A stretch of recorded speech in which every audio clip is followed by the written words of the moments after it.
Muy buenas tardes a todos y bienvenidos a este 12º programa de Dando Largas que realizamos aquí en los estudios de Radio Guadalquivir. Hoy contamos con un invitado excepcional. Muy buenas tardes, saludos, bien hallado, un placer estar hoy aquí con vosotros y muchas gracias por la invitación. Bienvenido, Manuel Palomares Herrera. Manuel es licenciado y doctor en Derecho Público, ¿verdad? Derecho público, transparencia, Derecho que hace público. mucha falta. Aparte es concejal por el Ayuntamiento de Jaén del área de urbanismo y juventud. Exacto. Y aparte de todo esto y de su extenso currículum que tiene en el mundo del derecho, también un gran aficionado a la fiesta de los toros. Efectivamente, en el Partido Popular siempre hemos estado muy vinculados a las tradiciones, al mundo del toro, a la Semana Santa, al deporte y a la tauromaquia, como no puede ser de otra manera. Por supuesto. Y bueno, antes de empezar con tu parte de la entrevista, donde abarcaremos varios temas sobre tauromaquia y política, Guille va a repasar la actualidad para comentarle un poco. Guille. Vale, bueno, vamos a empezar por los festejos venideros. Va a haber una corrida en Villanueva del Arzobispo el martes 8 de septiembre. El cartel está formado por Curro Díaz, Rubén Pinar y Alberto Lamela. Toros de Vitorino y Martín, que ya han salido fotos de los toros y son toros con un trapeo y una presencia digna de casi cualquier plaza de España, ¿eh? Pocas plazas echarían para atrás esos toros.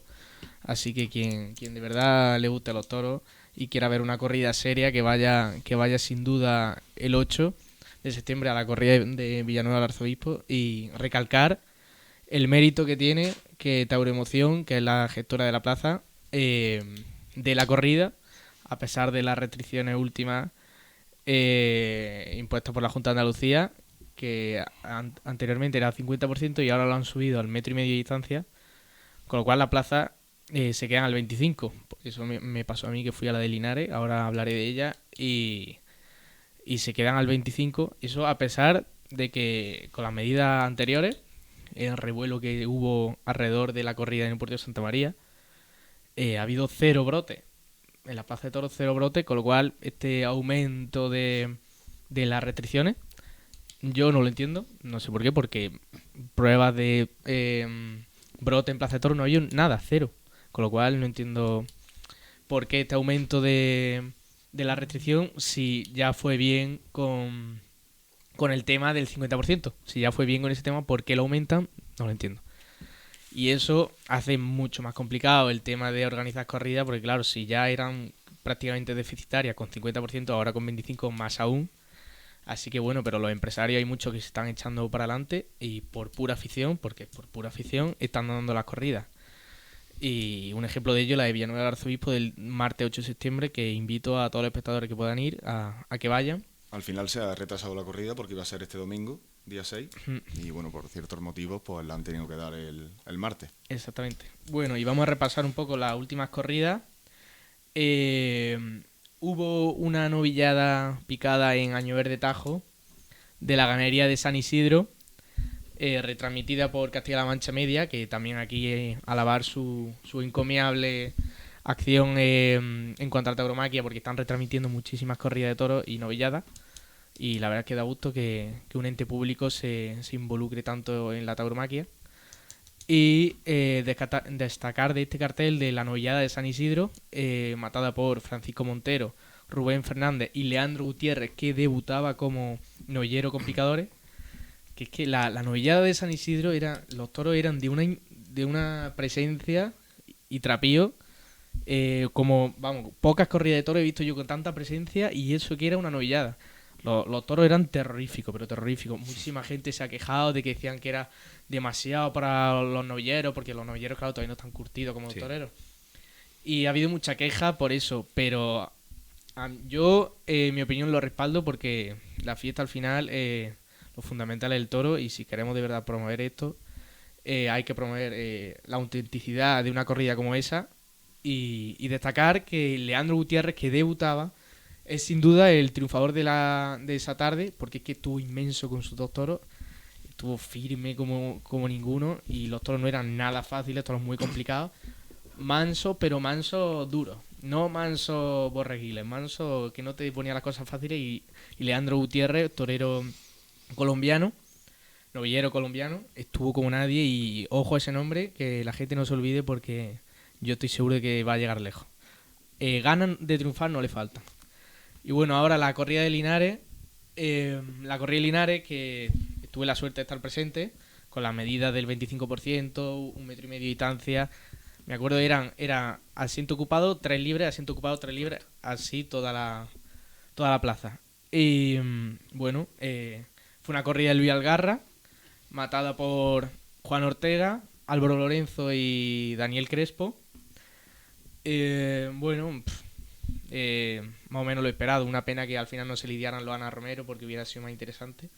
Pero bueno, bien presentada, no muy exuberante, pero bueno, bien presentada para ser Linares, no estaba mal.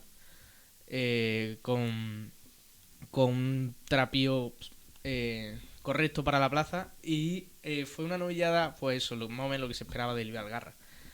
Un poco sosa, mansa y con no mucho peligro. Uh-huh. Y hubo un toro a destacar que fue el segundo que le tocó a Álvaro Lorenzo, que estuvo bien con él, pero ese era un toro que sí, que muy noblón, mucho motor, que seguía la muleta, pero eso, peligro cero.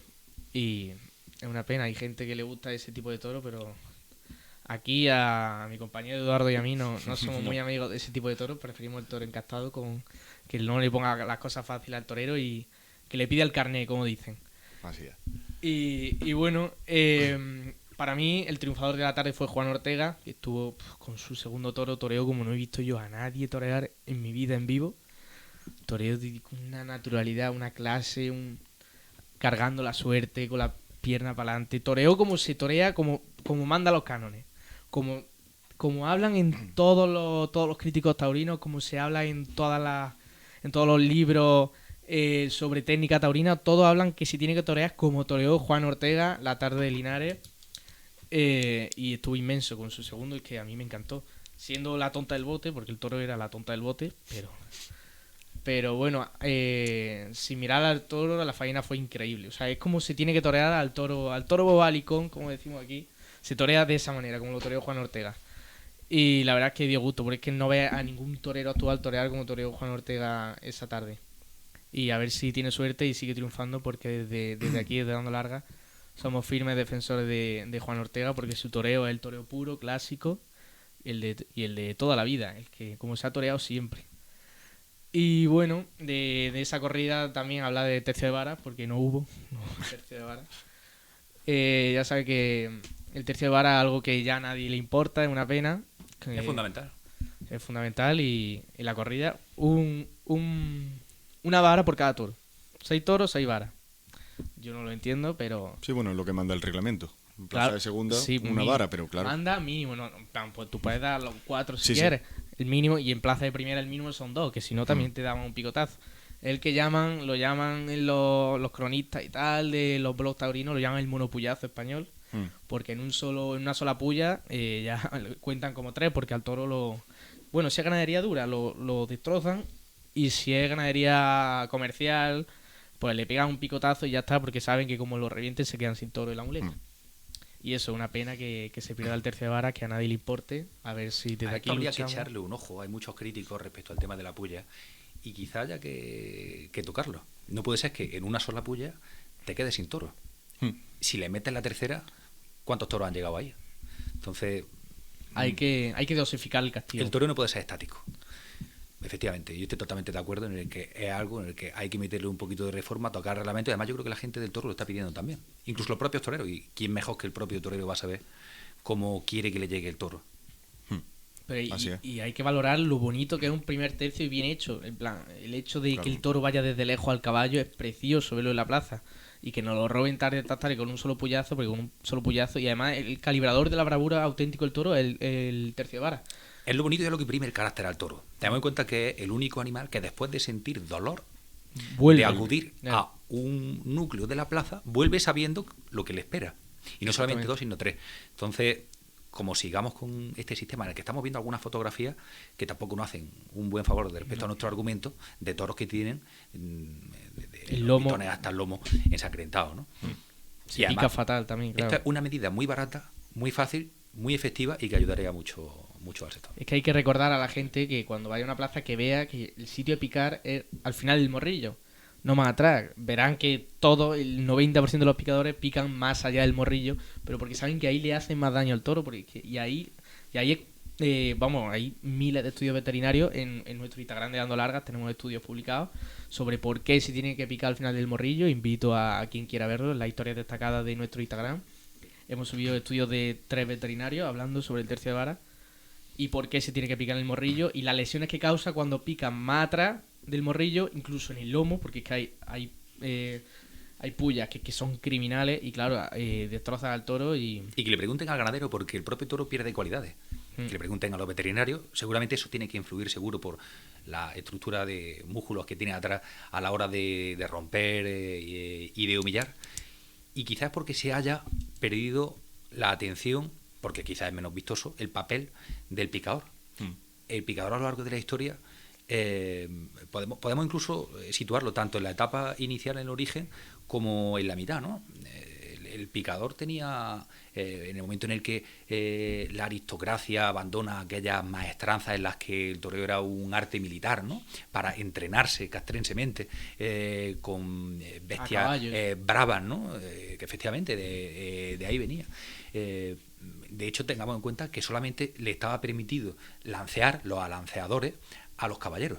A la nobleza. Efectivamente, el arte a pie era de los pajes. Luego ya se fue permitiendo. Fueron los picadores los que tomaron, ¿no? Aquel puesto que dejaron los alanceadores y eran las estrellas del cartel, eran los que aparecían arriba y abajo ya el resto, ¿no? Y yo antes veía en la revista, aquella revista que se llamaba Ruedo, no sé si os acordáis. Ruedo, sí, luego ya, ¿no? 6 toros 6, aplauso. Sí, sí. Yo ya no leo tanto como antes leía de picadores jóvenes, picadores que empezaban, ¿no? Ya no se escucha tanto. Y hay familia, se ha quedado en familia. No sé si estáis en esto, pero se ha quedado en familia. La saga de los Quintas, muy famosa, de los Romero. De los Romero también. Ya se ha quedado algo familiar y casi todos los picadores ahora se dedican al oficio del campo. Muchos son mayorales en ganadería. Mayorales y vaqueros. Y vaqueros. Y además hubo que perfeccionar, y de esto se podría hacer un programa entero, del caballo de picar.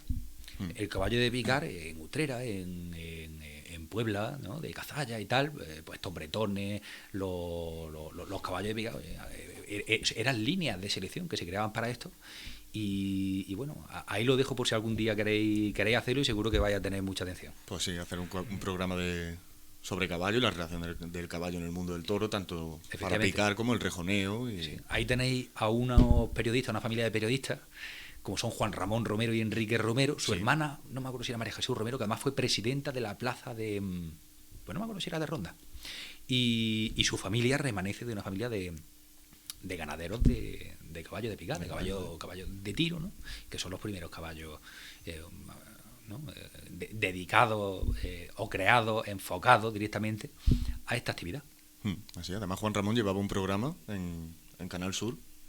Juan Ramón sustituyendo a Toros para Todos en la temporada de Navidad, que no hay tantas noticias, hablando sobre el caballo. Correcto, todo caballo. Todo caballo. Sí, señor. Pero es el hermano, pasa que tiene el mismo tono de voz. El hermano, sí. Juan Son iguales, cuando lo escuchas en la radio no sabes quién es quién. El de Carrusel Taurino. Sí, exacto, de Canal Sur. Sí, señor.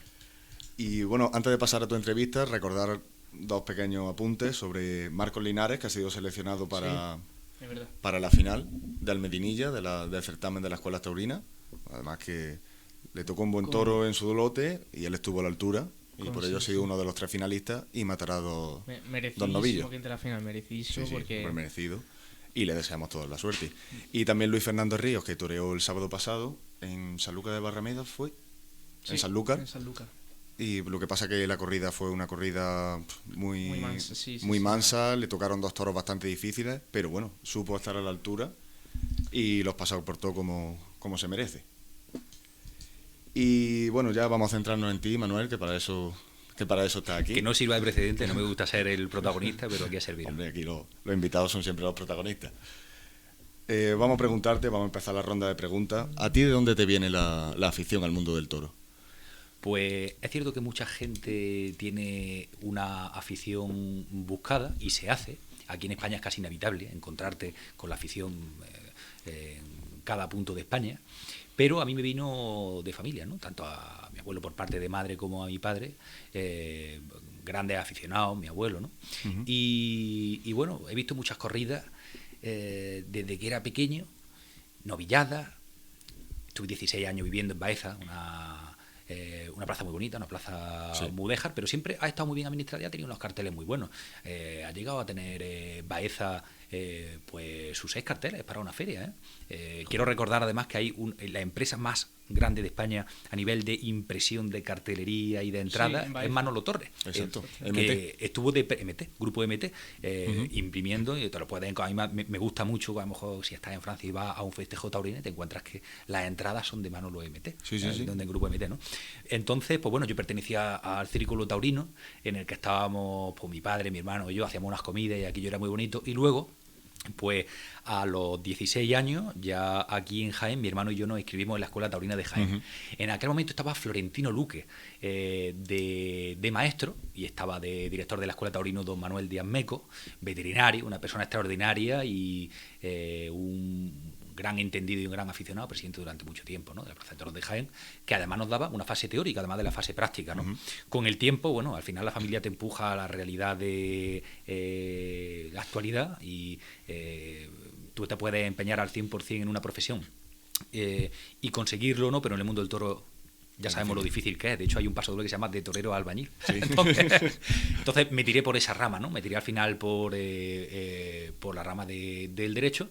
Tomé esa escuela con muchas ganas, pero la dejé con mucha nostalgia, porque ahí a lo mejor no llegué a ser torero, pero es una escuela de valores, una escuela de disciplina, una escuela de resiliencia, de llevarte palo y te enseñan a levantarte.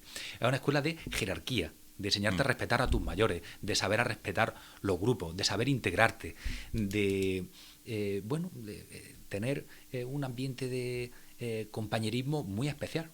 Ten en cuenta que hay una actividad que se está perdiendo, pero bueno, en la escuela se sigue manteniendo. Luego entró de maestro Joselito Rú y Antonio Sutil, efectivamente, también extraordinario los dos. Íbamos al campo y hacemos la tapia, ¿no? Sí.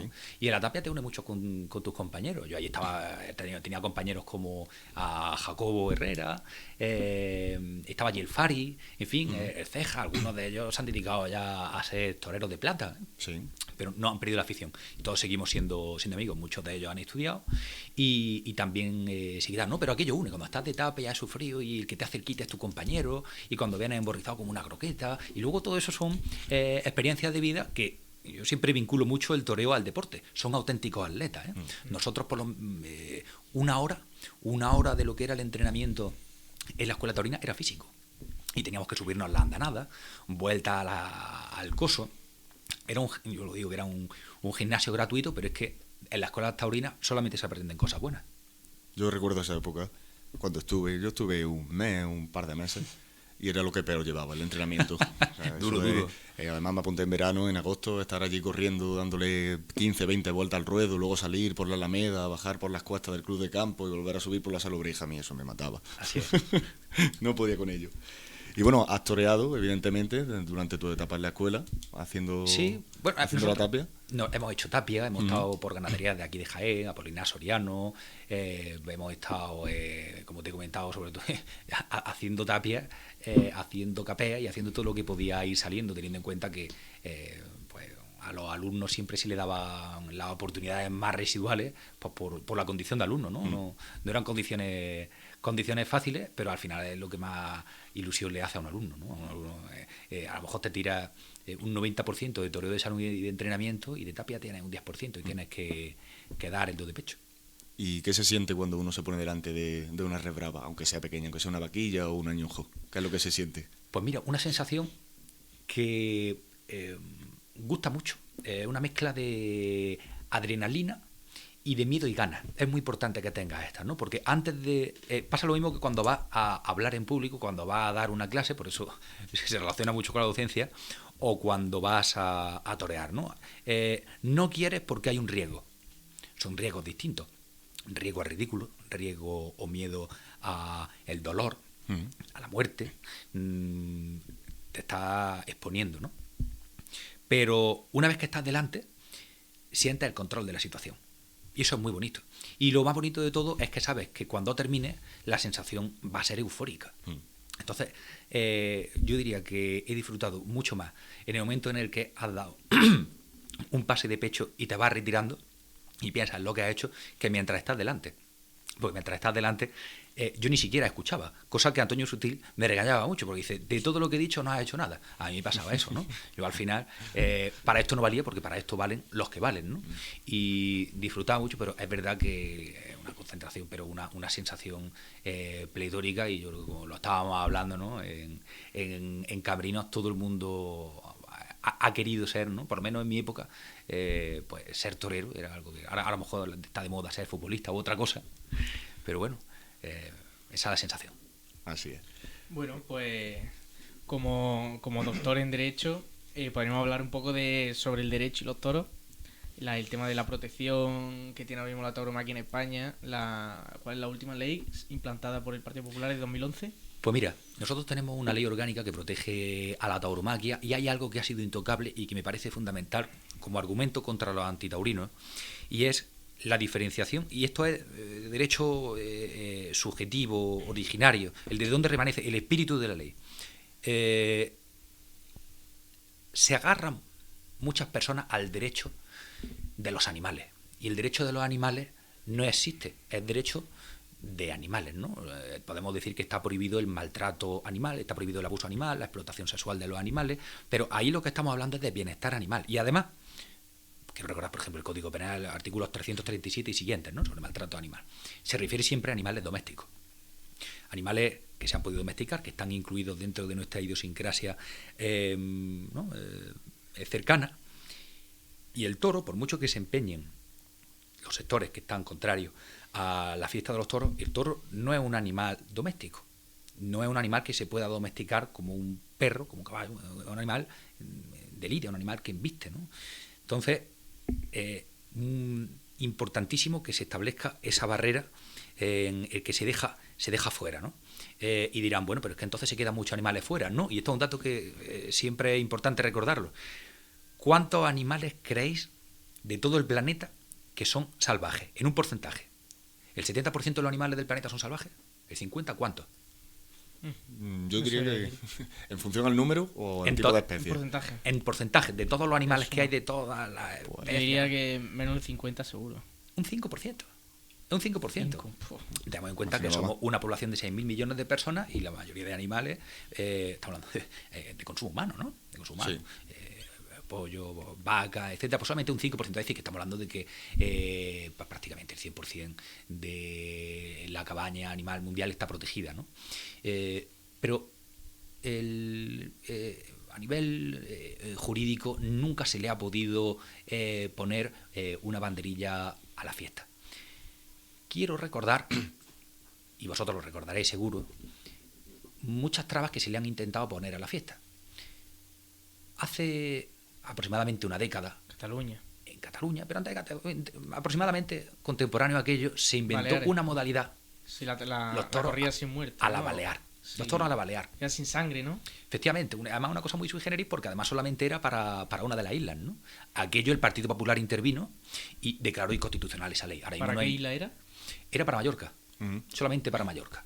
En el resto de sitios pues, no había un consenso y aquello cayó, ¿no? Independientemente de que haya más o menos afición, pero todos tenemos que responder a una seguridad jurídica en este tema.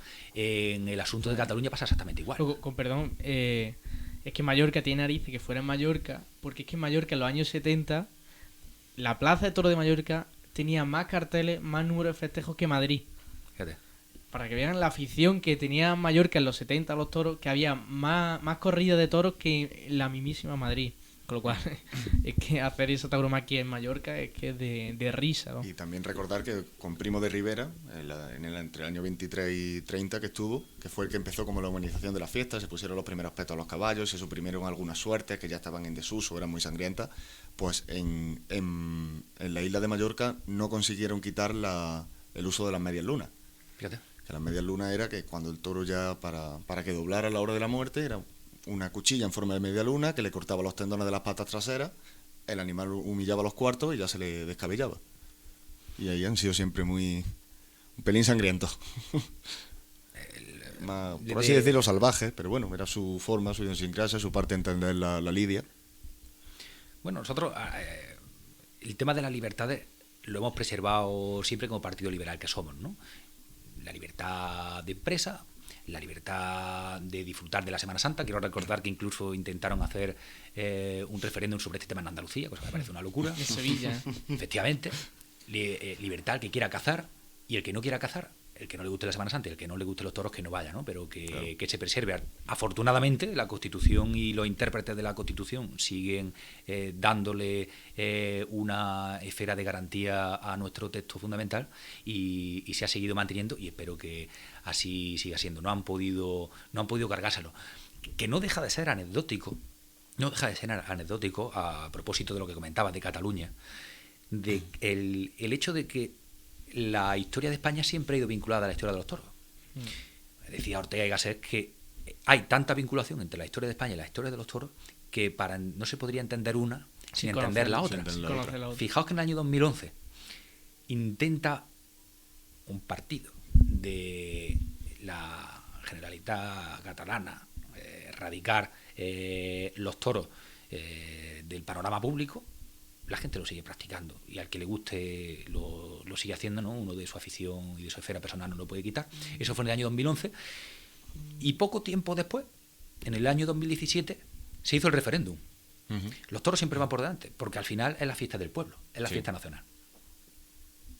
¿Y de qué estatus jurídico gozan ahora mismo qué leyes protegen a la tauromaquia actualmente? Pues mira, si vamos desde lo que se llamaría la pirámide de Kelsen, ¿no? Uh-huh. de lo más alto a lo más bajo, pues podríamos hablar, por ejemplo, de la Constitución española, artículo 17, ¿no? la libertad, artículo 20, la libertad de expresión. Uh-huh. Es un arte. La libertad de difusión, la libertad de recibir informaciones, la libertad artística, la libertad de cátedra. Si nos vamos a un peldaño más abajo, podemos hablar de las leyes orgánicas, que son las que desarrollan un derecho fundamental, ¿no? Los derechos fundamentales están de los artículos 14 a 29 y 30.1, que bueno, se incluye porque era la objeción de conciencia, ¿no? Para el servicio militar. Pues cuando se desarrolla un derecho fundamental, pues tiene que ser a través de una ley orgánica, ¿no? Con ley orgánica también tenemos otra ley. Tenemos también una ley que se utiliza poco, pero que también está ahí a la hora de crear ley. Las leyes las puede crear las Cortes Generales, ¿no? El Congreso de los Diputados y el Senado, las puede crear el propio Gobierno de la Nación, también puede introducir las leyes en las comunidades autónomas a través de delegados y también el ciudadano. Uh-huh. Efectivamente. Pues se intentó recoger firmas, recordaréis. Sí, se recogieron años 2010, 2011. Y faltaron unas poquitas, pero claro, aquello se hizo a la rápida. Y bueno, aquello... pues bueno, son 600.000, ¿no? Lo que viene una iniciativa legislativa popular. Se necesitan 500.000 en 9 meses. En 9 meses. Se utiliza poco. La ILP se puede utilizar para la práctica totalidad de las cuestiones y elementos de la vida española, excepto para algunas cosas muy concretas, como por ejemplo que todos nos pongamos de acuerdo para extinguir los impuestos y cosas así, ¿no? Pero sí, y aquello te demostró que si en tan poco tiempo, aunque no fue fructífero finalmente, no fue consecuencialista, pero si en tan poco tiempo se consiguió tal movimiento, quiere decir que la gente quiere toros. Y tampoco podemos olvidar la unidad de la nación española. Independientemente de que las comunidades tengan algunas competencias delegadas, asisten algunas cuestiones centrales y a nivel cultural que creo que deben de ser unitarias para todos, y por aquello pues nos pareció que lo de Cataluña, pues bueno, ahí estuvo el Partido Popular dando la cara, igual que en Baleares, para que hubiese esta protección a nivel general, igual que para cuestiones de financiación extremeña participan otros partidos a través de distintos foros en el reparto de fondos. Yo también quiero opinar sobre el fruto y expectativas que vaya a dar la tauromaquia en Cataluña, aunque sea andaluz.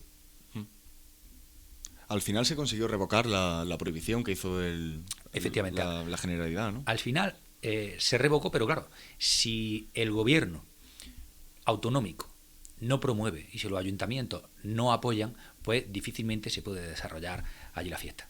Claro. Otra pregunta relacionada con este tema. Bueno, perdón. Sí. Iba a decir que en cuanto... Es verdad que hay, por supuesto, la Constitución misma ya te protege la tauromaquia, pero también hay una ley aprobada explícitamente por el PP, explícitamente protegiendo la tauromaquia, que es la Ley 18/2013 del 12 de noviembre para la regulación de la tauromaquia como patrimonio cultural.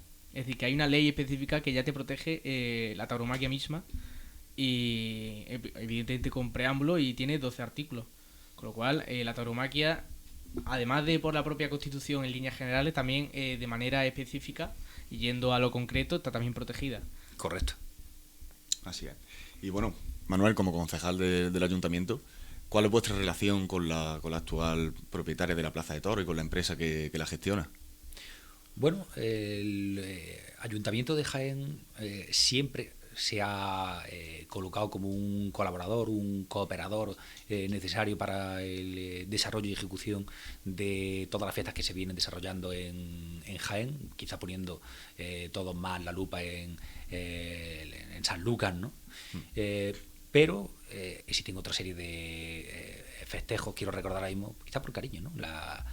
El festival ¿no? de la Asociación Española contra el Cáncer y demás, y yo me atrevería a decir que el Ayuntamiento de Jaén en su conjunto plenario muy libertario en este sentido y apoya la fiesta, presente siempre, y bueno, desconozco en este momento cuáles son las relaciones que mantiene el equipo de gobierno del Partido Socialista y Ciudadanos con la connivencia de los comunistas, con la empresa, con la escuela taurina y demás, pero bueno, a nosotros nos van a tener siempre al lado para cualquier cuestión que estimen oportuna y conveniente. Claro. ¿Y en cuanto a la Junta de Andalucía? La Junta de Andalucía tiene muy claro cuál es el carácter y la idiosincrasia andaluza. Tenemos que tener en cuenta que son 57.000 familias en Andalucía las que viven directamente del toro, de la ganadería. Claro, es que si multiplicamos, son 57.000 personas, pero claro, si cada familia tiene 4, ¿cuántas personas? ¿No? Está hablando de 700 millones de euros que se mueven por la fiesta de los toros. Eso tiene unas implicaciones políticas, sociales y económicas. ¿Y cómo apoya aquí la Junta de Andalucía? Bueno, se dice, y yo creo que falsamente, que el 50% de la política son presupuestos. En los presupuestos, y a pesar de la que ha caído, y de la que está cayendo, de la que está por venir, pues ya a través de nuestro consejero, a través de Juan Bravo, muy vinculado a la ciudad de Jaén, y a través del número 3 de la Junta de Andalucía, Tony Martín, se han hecho una serie de propuestas para la defensa de esta fiesta. Lo primero que se hizo, y esto quiero recordar que fue en el primer trimestre de este año, es un anteproyecto, no de ley, de promoción de los toros en el Parlamento andaluz. Y aquello sigue su cauce de tramitación y espero que no tenga más altibajos. Si tienen algún altibajo, que sea porque quieren darle enmienda para bien y constructiva. Por otro lado, el tema de la inversión por su promoción, ¿no?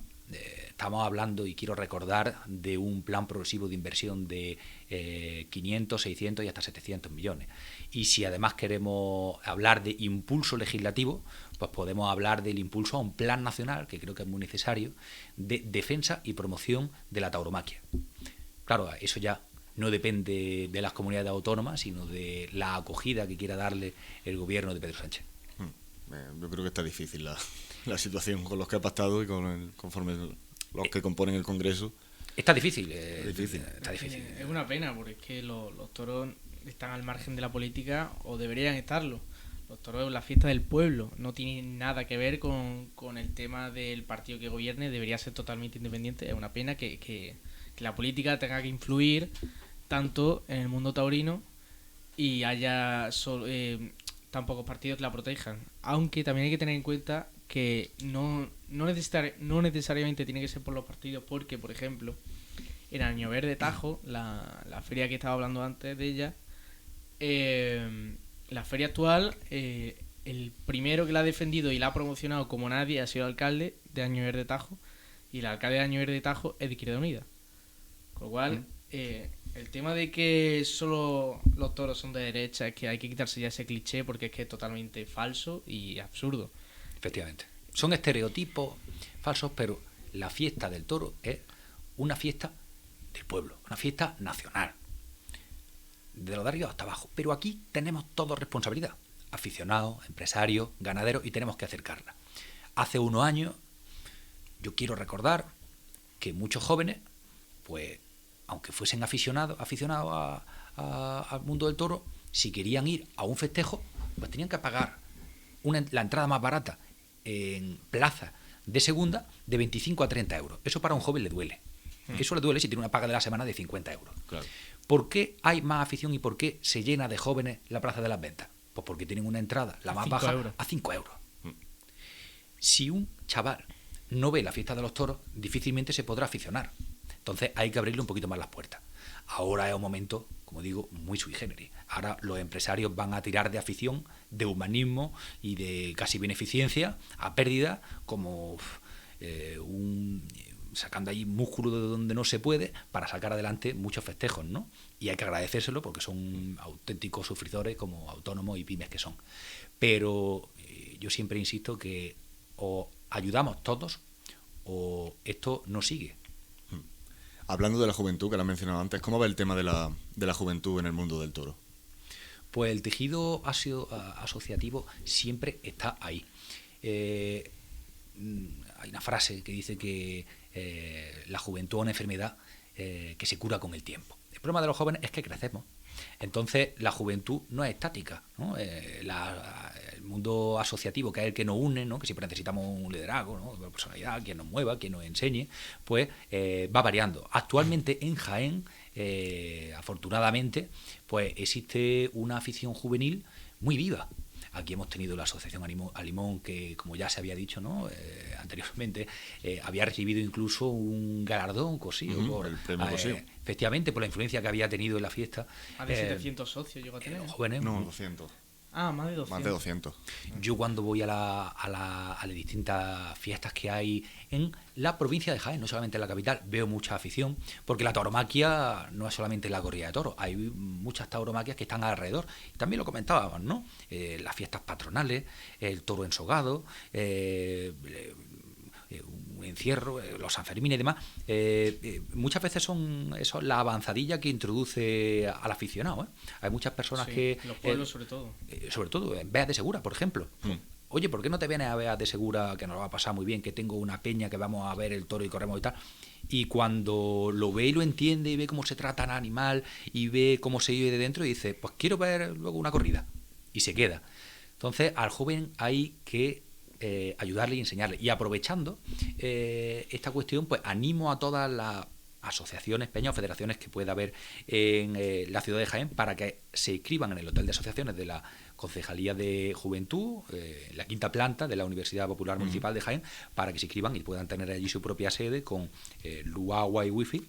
Y bueno, yo creo que puede ser una ayuda y un empuje para que se mantengan y para que bueno siga habiendo relevo y que que esas asociaciones sean un arco, una puerta por la que pasen muchas generaciones. Eso será un indicativo de que la fiesta tendrá mucho futuro.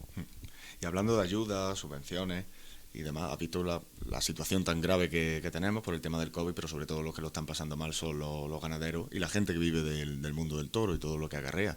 No sé, creo recordar que eran 700.000 trabajadores directos e indirectos de lo que vive en España. ¿Qué medida hay por parte de la Junta de Andalucía para hacer frente a toda esta grave crisis que se viene en el mundo del toro? Efectivamente, el sector del toro está muy vinculado al sector del agro y del medio ambiente. Desde el punto de vista de la política nacional y incardinado en una provincia como es la provincia de Jaén, pues estamos viendo que apoyo poco. Y si hablamos del sector oleícola, si estamos viendo que poca negociación está habiendo para el control y disminución de los aranceles con el aceite de oliva, que está ahorcando literalmente a los agricultores y a todo el sector oleícola de Jaén, pues algo muy parecido está pasando también en el sector ganadero. Aquí tenemos comarcas enteras que están encardinadas en este sector y que lo están pasando francamente mal. Ya lo comentábamos, ¿no? Prácticamente los ganaderos han tenido que reducir su cabaña, los ganaderos tienen que seguir pagando los mismos seguros, los ganaderos tienen que seguir con uno de los mayores gastos que tienen, que la gente lo desconoce mucho, pero además de la comida está el tema veterinario. Un toro vive durante 5 años tocándolo poquito, pero se habla de que los 3.000 euros no hay quien se los quite. Sí. Entonces, creo que la mejor medida que el Partido Popular puede aportar a cualquier pyme, a cualquier autónomo, y dentro de este paraguas se encuentran los ganaderos y los empresarios, es uno muy sencillo: dejarle el dinero en su bolsillo. Bajada de impuestos, ya que este sector, que son tendencias, el Partido Popular, ni ningún partido, ni ninguna federación, ni ningún equipo de fútbol puede revertir una pandemia. Hay tendencias que no se pueden impedir, pero lo que sí se puede es proteger, adaptar, condicionar, y ahí el Partido Popular lo que procura siempre es que haya una serie de tipos que se puedan adaptar para darle esta cobertura en momentos difíciles como los que estamos atravesando. También hay un problema bastante grave ahí, que es la injerencia de la Unión Europea en el tema del ganado bravo. Porque no lo entiende, claro, como lo tratan como ganado vacuno, ganado de consumo, cuando tiene unos cuidados totalmente distintos, y eso, quieras que no, asfixia a muchos ganaderos. Efectivamente, pero creo que la Unión Europea no es un enemigo de la tauromaquia. Tenemos en cuenta que ahí no estamos solos, ¿eh? Ahí también tenemos de compañero a Portugal y tenemos al sur de Francia, donde tenemos plazas que ya quisiéramos en Jaén tener y afición, ¿no? Mont-de-Marsan, Perpiñán, Carcassonne, Nimes. Efectivamente, y además ellos han hecho sus propias defensas tirando de autonomismo local, ¿no? Que es importantísimo muchas veces la protección contra el Estado, ¿no? El fraccionamiento de poder, yo creo que siempre es positivo. Sí, Francia protegió la tauromaquia antes que España. Efectivamente. Jurídicamente, digo. Mucha afición. Pero creo que una de las primeras reformas que debería de haber en el mundo del toreo, y esto es extendible a todos los sectores, es la eliminación de trabas legislativas y fiscales. Tenemos una inflación de leyes. Hay más de 200.000 leyes. Hay un artículo del Código Civil, creo que es el 2, que dice: no conocimiento de la ley no exime de su cumplimiento. Claro, pero yo no me puedo saber todas las leyes. Entonces, no te digo de sabérmelas todas, pero por lo menos controlar las que hay. Ahí la Junta de Andalucía sí ha impulsado la ley lista o el decreto de simplificación administrativo para reducir trámites y para hacer la vida un poco más sencilla. Porque prácticamente necesita un abogado en un bolsillo y un gestor administrativo en otro. Y eso a un ganadero o a un torero le va a dificultar muchísimo. El liberalismo dice que cada uno haga lo que quiera dentro de la legalidad, pero para ello necesita que tenga una norma más sencilla. No puede ser que para tú trasladar un camión de toros desde Andalucía hasta Madrid, por pasar por 3 comunidades autónomas, tenga 3 legislaciones distintas de transporte de animal. No puede ser que yo tenga que tener una ley de bienestar animal para cada comunidad autónoma, y seguro y demás. Todos son trabas que dificultan. Y ahí, pues, vuelvo a aclarar que el Partido Popular, como liberales que somos, pensando en la sociedad individualmente y persona a persona, ¿no? Como cada persona es un mundo, prima por ello, y de esto también se beneficiaría, como no, el sector ganadero. Al hilo de todo esto, ¿cómo va el futuro de la fiesta? ¿Un plazo corto o medio? Pues muy pesimista esta pregunta, ¿no? No me has dicho eternamente, ni me has dicho a largo plazo. Pues yo creo que los fenómenos vitales duran lo que las personas quieren que duren. Entonces, las tendencias, yo siempre pienso que hay que respetarlas. Por ejemplo, en el tema del comercio, si ahora está el comercio online al alza y yo intento por activa, por pasiva, por perifrásica oponerme al comercio online, lo más probable es que fracase y que además haya perdido dinero en el intento. Pues con el toreo pasa exactamente igual. ¿El toreo está funcionando? Sí. ¿La gente va a los toros? Sí. Entonces, aquí me viene al hilo una frase de Mariano Rajoy: si la cosa funciona, ¿para qué cambiar? Entonces, mientras siga habiendo afición, mientras la gente apueste por ello y mientras haya una voz que quiera asistir, seguirá yendo. Evidentemente, esto tiene un contrapeso económico y es fundamental, ¿no? Creo que todos los sectores deben de automantenerse y el sector del toro ha sido totalmente autónomo hasta ahora, ¿no? Entonces, a ojo clínico, por darte una respuesta, pues pues mira, voy a tirar de filosofía. Decía Aristóteles que la esperanza es el sueño de los despiertos. Y en el Partido Popular tenemos mucho sueño. Entonces yo quiero que mis nietos y bisnietos pues, puedan venir conmigo a la fiesta de los toros de San Lucas. Incluso que alguno se ha matado de toros. Hombre, eso ya sería extraordinario. Eso sería leche. Hablando del futuro de la fiesta, hay un problema, una minoría, que son los conocidos como antitaurinos. En realidad son una minoría, pero que los medios muy ruidosa, y los medios se empeñan en, bueno, nos la meten en todos los informativos, siempre se ven las imágenes. Es muy curioso porque siempre ponen las imágenes de una concentración a la puerta de una plaza, que a lo mejor algunas se ven 100 personas o 200 con sus respectivos animales de compañía. Con mucho. Y luego no ponen una foto de cómo estaba la plaza. ¿Qué opinas de todo este movimiento que está surgiendo y toda esta manipulación? Pues yo vivo de la palabra. Vivo de la palabra. En el derecho la palabra es el único patrimonio que tiene aquel que se dedique a ello, y en la política también. Y a mí todas las palabras que empiezan por anti no me gustan. El antitaurinismo es negativo, es de confrontación, es de poco diálogo. Y además, creo que... Y de odio. Obvio. Prefiero no entrar ahí sobre si es o no un discurso de odio. Sí creo que es un discurso de uno de los grandes males que ha tenido la vida española, la intransigencia. El escucharnos, el sentarnos en una mesa es imprescindible. Yo te escucho, tú me escuchas, sacamos una conclusión, pero siempre dentro de las libertades. A mí a lo mejor no me gusta tocata y fuga de Bach, pero al que le guste no se lo voy a prohibir. Ni me voy a ir a la puerta a prohibírselo, ni intentaré por activa y por pasiva, por todos los trámites que existan, eliminarle esta opción, ¿no? Entonces, nosotros, los taurinos, siempre nos defendemos de una manera muy ordinaria, formal, que es desde el derecho, ¿no? Y nos vamos a la última, pero yo creo que hay que sentarse y explicarle que la fiesta de los toros es ecología, la fiesta de los toros es medio ambiente, la fiesta de los toros es arte, es cultura, es historia, es tantas cosas que si nos cargamos la fiesta de los toros nos estamos cargando a España del mapa.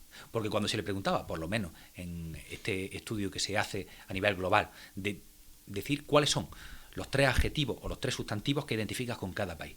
Bueno, pues durante todos los años 2000 y hasta el 2010, la primera palabra, cuando a cualquier persona del mundo le decía España, te decía primero toros, luego flamenco y luego jamón.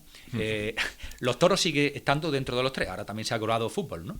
Pero no se puede entender la historia de España sin el mundo del toro. Y bueno, si nos vamos incluso a áreas como la de urbanismo, en las que ostento el área de mi partido, también ha influido mucho en el urbanismo de la ciudad, no deja de ser curioso, y algo que me he dado cuenta hace poco, ¿no? Pero muchas veces las plazas de toros han condicionado el crecimiento de una ciudad, porque era el centro de la actividad popular, el centro de actividad del pueblo, donde no solamente se celebraban estas fiestas, ¿no? Pero, pues bueno, cosas curiosas como que en la Plaza Mayor es donde se celebraban todos los festejos de Madrid, ¿no? Se cerraban las 4 calles, ahí se celebraba. Es una fiesta popular y eso nosotros tenemos que defenderlo, la fiesta del pueblo, del pueblo. Así es. Y bueno, nos quedan unos 10 minutillos de programa, como se ha pasado volando. Tenemos la última sección, que es de Guille, son las preguntas. Bueno, te explica un poco el funcionamiento. El juego consiste, yo te digo dos temas taurinos, tú eliges uno y un breve inciso aclarativo sobre por qué ese uno. Muy bien. Un minuto, un par de minutos, lo que tú quieras. O lo que sea, o 2 frases, lo que necesites. Vosotros me sacáis el pañuelo. Vale, empezamos con Cuadri o Miura. Miura. Miura porque es un toro que se acerca a la mística del animal. Un animal mediterráneo, un animal que muchas veces representa una divinidad, ¿no? Y es un toro mágico, es un toro que cuando uno habla de toro, a alguien que no sepa de toros, le dices que te diga una ganadería y te dice Miura. No te dicen Cáster, no te dice Burubio, no te dice Núñez, que a lo mejor un toro que te da menos juego, pero es un toro que siempre da que hablar. Entonces, un festejo que tenga Miura es un festejo que tendrá éxito. Y será interesante, seguro. Efectivamente. Y aparte toda la fama de asesinos que tienen los Miura a lo largo de la historia. Sí, correcto. Mataron a Manolete, sin ir más lejos. Manolete, al Espartero y a varios subalternos. Sí, señor. Joselito el Gallo, Juan Belmonte. Juan Belmonte fue la revolución del toreo, fue quizá el que pudo consolidar aquello de parar, templar, ¿no? Y también pues demostró que la estética, viviendo hoy día en un mundo del marketing, en el que la forma es tan importante, Juan Belmonte no era guapo. Juan Belmonte no era estilizado, Juan Belmonte no era un modelo. Juan Belmonte tenía las penas torcidas, tenía la mandíbula para afuera, efectivamente, pero era muy inteligente y era un torero muy elegante. Era un torero que se envolvía él mismo en el capote con una suerte y que pues demostró desde mi punto de vista un toreo moderno, más profesional, ¿no? Y creo que marcó historia sin renegar de Joselito, ¿no? Una época. ¿Enrique Ponce o el Juli? El Juli es un torero más discreto, ¿no? Sobre todo últimamente, y a mí la discreción me gusta mucho. El Juli era el Mozart, diría yo el Mozart del toreo, ¿no? El Juli era el niño promesa. Yo quiero recordar aquellas corridas en las que cuando se asomaba al burladero, que no se podía asomar al burladero, se tenía que asomar por la vertical, ¿no? Entonces nació torero. Además tiene personalidad. En las escuelas taurinas yo creo que no deben de enseñar modelo, creo que uno debe torear como es, y él torea como es. Y me gusta mucho además como torea de capote. ¿Alejandro Talavante o Paco Ureña? El Talavante es un ciudadano puramente rural, un hombre que vive en su mundo, es un bohemio que no ha sabido sacarse quizá partido mediático de sí mismo, pero yo me meto en su corrida y cuando está toreando pienso, ¿qué estará pensando? Y me gusta mucho. Como plaza, ¿Madrid o Sevilla? Pues está difícil. Vamos a ver. Sevilla porque es una maestranza, es una cosa muy arraigada a Andalucía, y porque además me gusta mucho el mundo del caballo y el mundo del enganche, y está muy vinculado. Ahí se realiza un certamen de enganche y bueno, Sevilla llegó a ser capital del mundo, entonces me quedo con Sevilla. Son muy distintas. Madrid como más corte turista y Sevilla busca más el arte, por así decirlo. Sí, pero claro, yo creo que son dos escuelas totalmente distintas, y hay que nacer, eso no se puede aprender. Pero me quedo con ese corte de Sevilla, que nada más que entrar a Sevilla, pues ya sientes algo, ¿no? También he estado en Madrid, sobre todo lo que impacta es la dimensión, ¿no? La dimensión, el toro, la realeza, también. El toro, la afición, el respeto al reglamento, la profesionalidad. La exigencia. La exigencia, ¿no? Es como la catedral. Quiero recordar que la antigüedad no te la da la fundación. La primera vez que torea, que llevas tu toro a Madrid. Sí. Y quiero recordar que es un personaje muy curioso, maltratado de la historia, pero ¿sabéis quién es el único torero que ha indultado un Miura en la Monumental de Madrid? ¿En Madrid? Ah, que es la antigua. Ortega Cano. No, pero Miura fue Victorino Martín. Victorino Martín. Sí. Torista, ¿eh? Sí, totalmente. El toro velador en el año 82, si mal no recuerdo. 82, sí. 82. Velador, exactamente. El único toro indultado de la historia de la plaza de toros de las ventas de Madrid. Sí. Bueno, se indultó un novillo en los 60. ¿Ah, sí? Sí, fue un novillo. Durante una novillada no recuerdo quién fue el que lo indultó, pero vamos, sentó precedente y luego hasta el año 82 y no ha vuelto a haber un indulto en Madrid. Además fue un toro que sacaron los cabestros y era imposible meterlo luego en los corrales. Estuvo casi 2 horas. O sea, luego la corrida que fue retransmitida por televisión española. Que a la gente no le gusta, pero a mí me encanta ver a los cabestros, el tiempo que haga falta. Pero es algo que la gente desconoce poco, y la labor de los pastores que es importantísima. Y el arte que tiene que conseguir sacar al toro. En Madrid, que está el mítico Florito, que lleva 40 años de dueño de los cabestros de Madrid. A él ya se le ve que tiene una profesión, claro, exacto, un oficio como nadie, pero es que es muy complicado y se valora. Aquí hay que tener arte hasta pasémonos a Dios. Todo. Exactamente.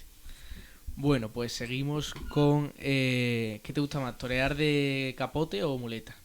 Para ver. O si quieres también la práctica, ya que has sido aficionado práctico. Decir las dos. Claro. Bueno, el toreo originario, el toreo clásico, a partir del siglo XVII no existía la muleta, solamente existía el capote, ¿no? La capa. Y es más vistosa.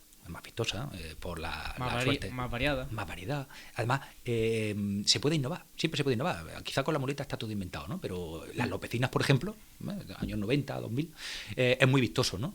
Y yo creo que ahora mismo el toreo necesita un poco de esto. No sé por qué se ha tratado tan mal a toreros de este corte, ¿no? Como a lo mejor el Fandi. Yo al Fandi lo aprecio muchísimo. Y me gusta, son corridas divertidas. Si yo quiero aficionar a mi hijo, yo la primera corrida que lo llevo es a ver al Fandi, efectivamente. Pero si quiero aficionar a mi hijo cuando sea mayor en lo que es un toreo de verdad, el toreo de muleta, ahí es donde se ve al toreo de verdad. ¿Y el punto de vista práctico? Desde el punto de vista práctico, a mí siempre me ha parecido más difícil torear de capote. El peso, el movimiento y que, bueno, los capotes son muy distintos, muy pesados, tienes que tener una técnica en función de tu altura, de brazo, ¿no? Y eso requiere un entrenamiento. La gente no sabe lo que pesa un capote. Es que eso es lo que iba a decir, digo, la gente no sabe que los capotes pesan. Pesan y encima lo embadurnan de aceite de cola de pescado y de cola de carpintero, para que pese un poco más. Y hay, antiguamente, no sé si seguirá haciendo, que le metía plomos, para que pesase un poquito más. En la esquina, sí. Efectivamente. Sí.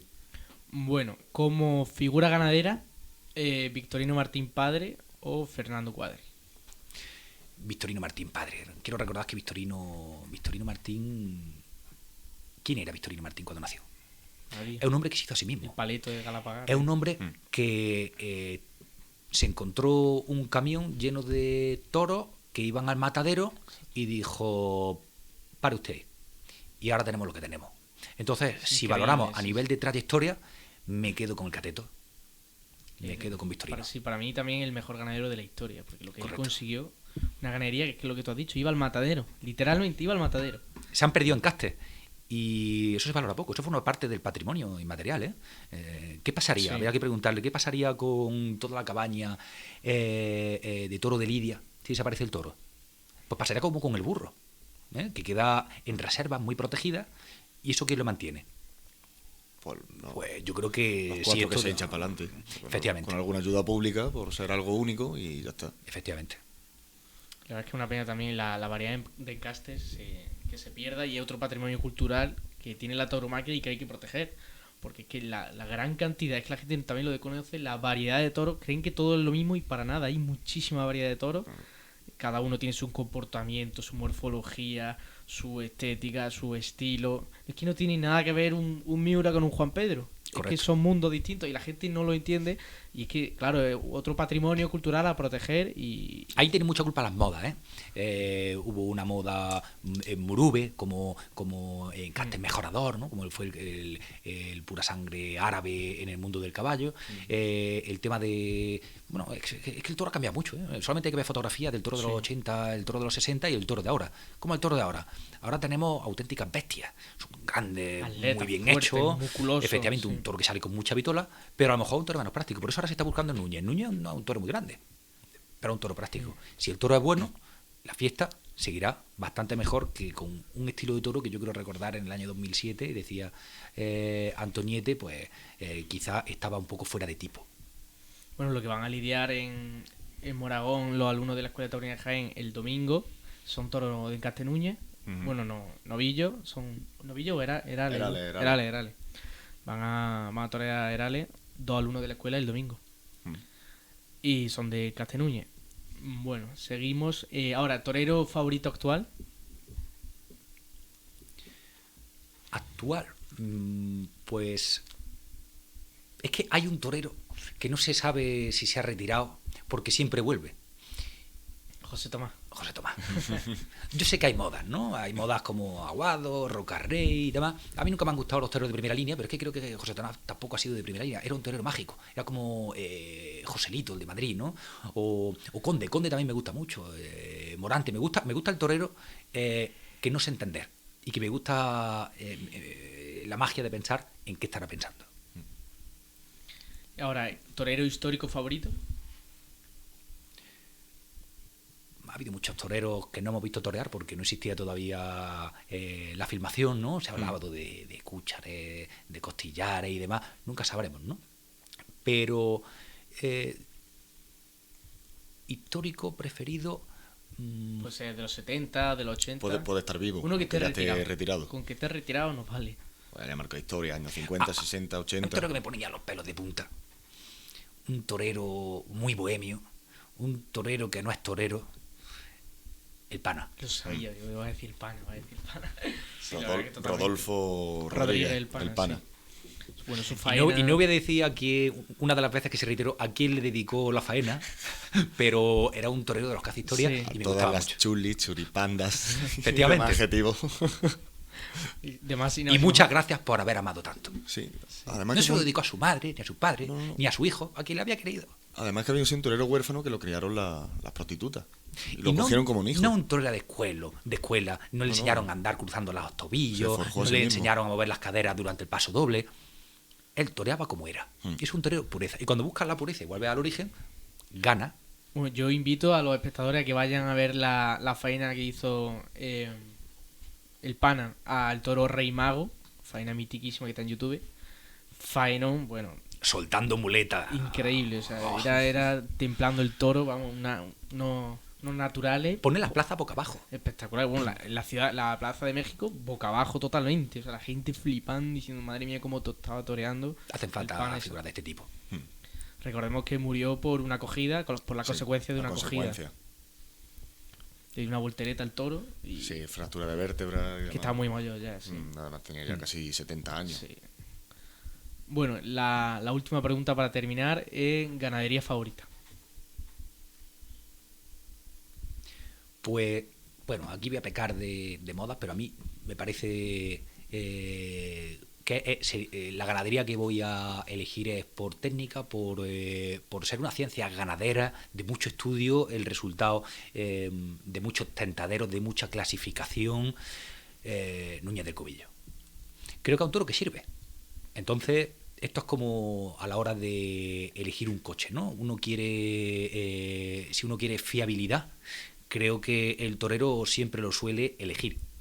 Y no quiere decir que sea un toro fácil. Quiere decir que es un toro que responde a estímulos, que tiene vitola, que tiene presencia, que humilla, es un toro bonito y muy informado. Y yo, pues la verdad, si torease, pues yo elegiría Núñez del Cubillo. Y bueno, Manuel, nos hemos pasado un par de minutos de la hora que tenemos de programa.